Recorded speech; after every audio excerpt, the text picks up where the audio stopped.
Britishers हमेशा से uncomfortable थे उन लोगों के साथ जो मूव करते रहते थे। वो चाहते थे कि ट्राइबल ग्रुप जो है वो सेटल्ड हो जाए और कल्टीवेटर्स बने। Britishers always wanted people to get settled, tribal to get settled, so that they can administer them. Britishers also wanted a regular revenue.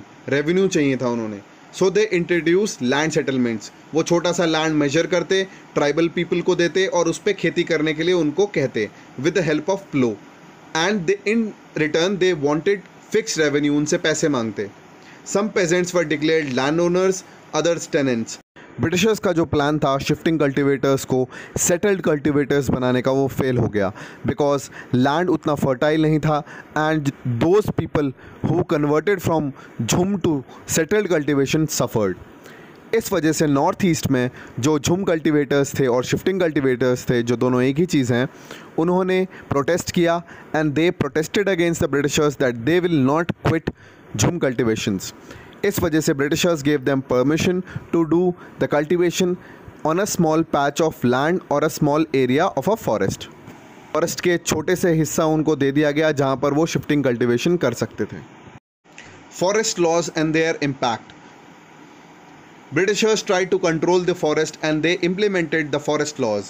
Forest laws के अकॉर्डिंग जो ट्राइबल पीपल थे, जो डायरेक्टली कनेक्टेड थे forest से, उनकी powers छीन ली गई। Britishers extended their control. उन्होंने कुछ फॉरेस्ट को रिजर्व डिक्लेयर कर दिया।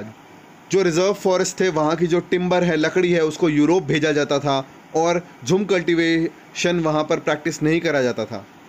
लेकिन ब्रिटिशर्स को एक और प्रॉब्लम का सामना करना पड़ा, that if they didn't allow any झुम cultivators to enter the reserve forest, तो उनको लेबर नहीं मिलता था।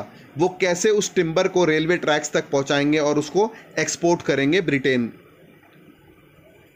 तो इसलिए उन्होंने झुम कल्टीवेटर्स को के साथ एक अग्रीमेंट साइन किया that they will be allowed to enter in the forest and to practise jhum cultivation at a certain places, but in return उनको काम करना पड़ेगा ब्रिटिशर्स के लिए और लेबर के रूप में काम करना पड़ेगा। बट जो ट्राइबल पीपल थे, रिएक्ट करा उन्होंने अलग अलग तरीके से। कुछ लोग मान गए, कुछ लोग नहीं माने। उन्होंने रूल्स को डिसोबे किया और इलीगली तरीके से उन्होंने कल्टीवेशन को जारी रखा एंड उनकी प्रैक्टिस को इलीगल डिक्लेयर करा गया और इसके चलते रेबेलियन हुआ, रिवोल्ट हुए। पहला था सोनग्राम सांगमा, ये ट्राइबल पीपल थे। 1906 इन आसाम ही revolted against the Britishers, and the forest Satyagraha of 1930s in the central province, जो उत्तर प्रदेश वाला इलाका है, वहाँ पर हुआ। The problem with trade। 19th century में ट्राइबल ग्रुप्स जो थे, ट्रेडर्स और मनी लेंडर्स के चंगुल में फंस चुके थे, क्योंकि money lenders and traders used to come to the forest and they wanted to buy forest produce offering cash loans. Tribal people को पैसे देते थे और उनको लोन्स की तरह देते थे और उसके बदले they asked them to work for wages.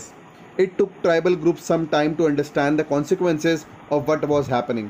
एक एग्जांपल है 18th सेंचुरी में जो इंडियन सिल्क था, it was demanded in the European market. बहुत ही अच्छी क्वालिटी का सिल्क बनाया जाता था और east India company officials encourage करती थी सिल्क प्रोडक्शन को। हजारीबाग जो है झारखंड में है, प्रेजेंट डे झारखंड, वहाँ पर संथल ट्राइब रहती थी and they use to rear cocoons. Cocoons जो होते हैं मलबरी ट्रीज में होते हैं, कैटरपिलर से बनाए जाते हैं जिससे सिल्क निकाला जाता है। Traders were very cunning, they gave loans to the Santhal tribes to rear cocoon and in return they use to buy the cocoons at ₹3 to 4 for 1000 cocoons. 1000 cocoons के लिए 3 से 4 रुपये देते थे उनको वो, जिससे जो लोन लिया है संथल्स ने ट्रेडर्स से वो चुका नहीं पाते थे। There was no earning and जो उनसे कोकून ख़रीदा जाता था वो मार्केट में बहुत बड़े प्राइस पे बेचा जाता था। So they were being cheated by the traders and they were humiliated and exploited by the traders. तभी एसटी जो शेड्यूल्ड ट्राइब है उनको हम रिजर्वेशन देते हैं because they have suffered a lot in their past. इतना सारा एक्सप्लॉइटेशन हुआ इनके साथ by the Britishers and throughout the 19th century and 20th century tribal groups in different parts of the country rebelled against the changes in laws। उनके साथ विश्वासघात हुआ, उनके साथ प्रॉब्लम्स हुई जो ब्रिटिशर्स ने करी, ट्रेडर्स ने करी, मनी लेंडर्स ने करी। और उनको एक्सप्लॉइट किया गया, उनका गलत फ़ायदा उठाया गया।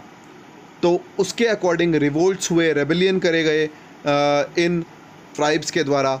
द कोल्स रेबल्ड इन 1831-32। संथल्स जो थे उन्होंने 1855 में रिवोल्ट किया। बस्तर रेबेलियन हुआ सेंट्रल इंडिया में जो 1910 में हुआ। वर्ली रिवोल्ट हुआ महाराष्ट्र में 1940 में हुआ। The movement that Birsa led was one such movement.